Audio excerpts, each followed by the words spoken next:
Jadi kula suwun seperti keinginannya Rasulullah sallallahu alaihi wasallam. Terus niki terakhir anna Rasulullah sallallahu alaihi wasallam kana la yanamu hatta yaqra alif lam mim tanzil wa tabarakalladzi biyadil mulku wa qala las antawuf yufaddilani kulla suratin fil Qur'an bisab'ina hasanatan. Jadi di antara kelebihannya surat Tabarak adalah mengungguli umumnya surat dengan kelas 70 kali derajat.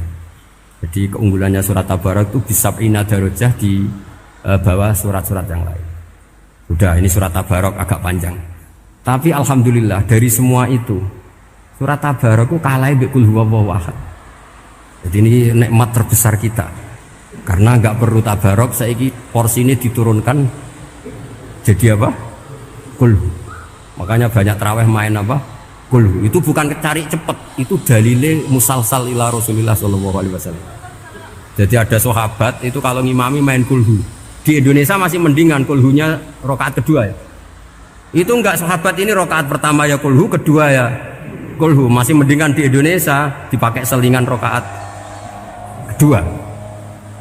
Singkat cerita sahabat yang makmum ini lama-lama mangkel, matur ya Rasulullah, ini orang yang kau pasrai jadi imam itu sering main kulhu. Akhirnya Nabi memanggil, ya fulan, kenapa kamu suka baca kulhu? Li'annaha sifatur rahman, karena dalam surat kulhu itu semuanya menerangkan sifatnya Allah Ta'ala. Maka saya suka itu. Nabi saat itu juga dapat wahyu, ya Muhammad kasih tahu orang itu, inni uhibbu, saya suka dia karena dia suka kulhu. Nah, itu aja hafalkan itu. Jadi itu riwayat yang lebih menggembirakan itu. Jadi tidak usah Tabarak, cukup apa? Kulhu. Dan itu lebih mutawatir. Makanya dalam legenda dunia kiai itu kan ini ada cucunya, ada cucunya Sayyidina Ali. Tuh, siapa yang bisa khatam Quran sekian menit? Yang menang Sayyidina Ali ya, karena baca kulhu sampai 3 kali. Yang dianggap takdilul Quran, sudah sama dengan baca Quran. Jadi ini ijazah terakhir, ini jadi porsinya tambah turun.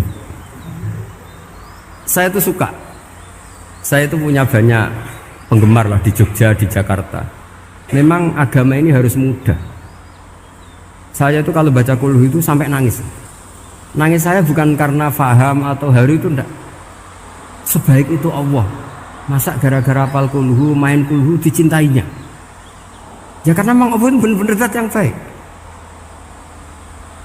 Makanya saya punya teman itu kurang ajarnya Masya Allah. Kalau tes ditanya rukun Islam berapa, nawakidul wudhu berapa, muftitatus sholat berapa, semuanya dijawab la ilaha illallah.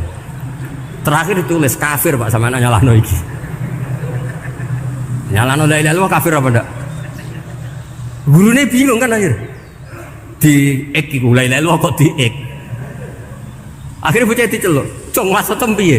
Mun sampean wani ngek Pak, kafir Pak." Akhirnya sugahno ribet-ribet. Pertanyaan apa tuh? Ma mubtilatus sholat la ilaha illallah. Nah gitu wudu ya. Tapi jangan tiru dulu. Lah gurune kok pengen ek wani kafir. Siapa yang berani ngek la ilaha illallah?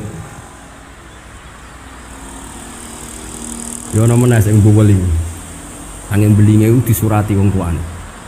Kalau nu mondok sarang era ijek, era kuno, dadi ijek lugu wong. Surati wong tuane, kowe gak susah, wong tuamu disurati. Tenang ya Gus, bapakku buta huruf. Jadi wis disurati, gak ngefek wong bapake buta huruf. Nah, di Islam, saya ulang lagi di Islam.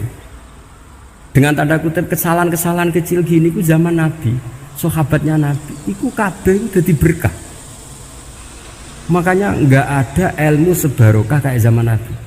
Wong goblok wae dadi berkah. Sampai Nabi ngendikan aksaru ahlil jannah al-bulu, akeh-akeh penduduk swarga iku wong goblok. Mergo wong goblok iku piye? Apa dimangkeli iku ya gaweane pangeran. Nabi itu pernah disomasi wong goblok. Itu ya piye? Nabi kan cerita kiamat tuh gini. Yang kemarin enggak jadi itu. Kiamat di Indonesia kan berapa kali ya? 999 terus 2000 berapa? 12 terus Jumat apa kan sering mau ada kiamat tuh. Saya sering ditanya tamu, Gus, entah ini kiamat teng putih, entah ini barang aku aneh-aneh. Ngkarwan la ya'lamuha illahu bokas bakas. Nak misalnya tenan piye Gus? Ya tenan sing entek Gus enak aku gak. Wah sesuk tajak ngenteni kiamat ora sida kiamat. Aneh-aneh. Saya ulang lagi. Ketika Nabi cerita dasarnya kiamat itu sahabat itu enggak mikir. Padahal mereka orang-orang pinter. Si mikir wong desa, Mas. Ya Rasulullah mata sa'ah. Engkau itu cerita kiamat terus tapi enggak jelas tanggalnya. Lalu itu kapan? Wah, kaget sahabat. Oh, pinter juga. Kalau cerita itu ada tanggalnya dong. Ini kan cerita terus tapi enggak jelas tanggalnya. Apa diamuk wong desa? Ora diamuk mangkelno. Nabi meneruskan tentang ahwalil kiamah, masih nerangkan ahwalil kiamah. Dibaleni lagi. Ya Rasulullah mata sa'ah. Lalu kiamat itu kapan? Ini kalau ijazai, jadi bodoh tapi untuk ridhanya Allah Ta'ala pun. Kalau lah kadang jadi pinter gue nyesal. Ribet.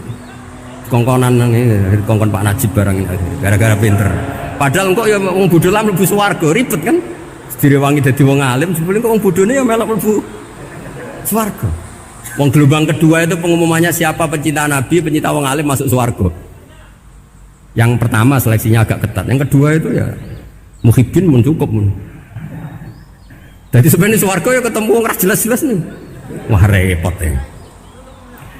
Akhirnya ketika Nabi gak jawab, sahabat itu banyak yang analisis kariha maqala, lam yasma, ada yang bilang lam yasma. Memang Nabi tidak dengar.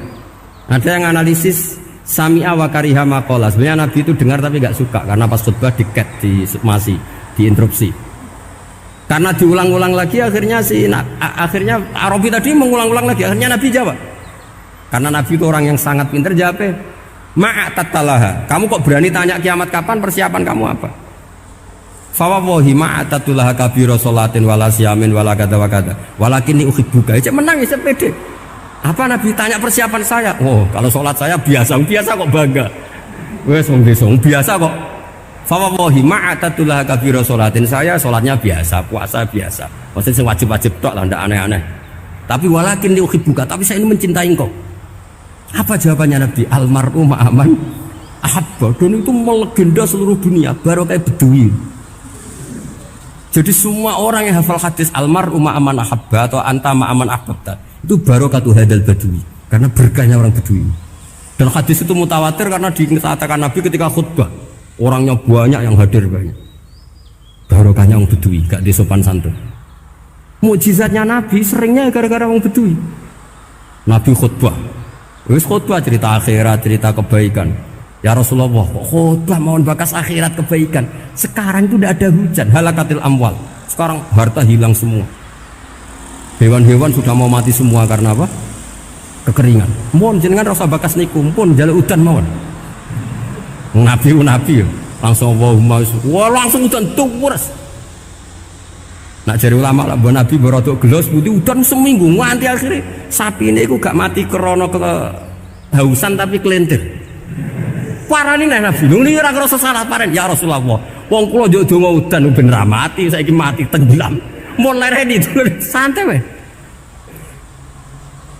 Akhirnya Nabi itu lucu meneh. Allahumma hawalena wala alina Allahumma alal akam wa dzirab terus. Di wong desa. Betapa barokahnya wong desa iki orang tahu. Betapa Rasulullah itu sekali ngendikan alam itu harus tunduk. Jadi min mu'jizati Rasulillah sallallahu